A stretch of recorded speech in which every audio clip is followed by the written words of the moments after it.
öz valideyninə yox sözü bildirirsənsə, sən öz ailən üçün yaxşı bir övlad deyilsənsə, sən çöldə yaxşı olanmazsan. Allah insana buyurur ki, insan birinci öz ana və atasını razı salmalıdır.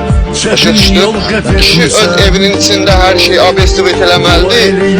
Bana dəlnir ki, çöldə dostlarına, qardaşlarına ədalətli, dürüst, şəffaf, sağlam dostluq, qardaşlıq eləməlidir. Başa düşdün nə demək istəyirəm?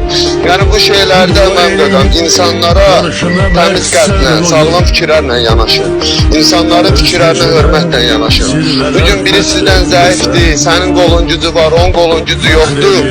O demək deyil ki, sən ona yuxarıdan aşağı baxasan və yaxud da sən onu asqaribət edəsən və yaxud da sən onu əzəsən. Başa düşdün? Sənin elə bir dostun olar ki, onun gücü olmaz, sən onun gücü ol.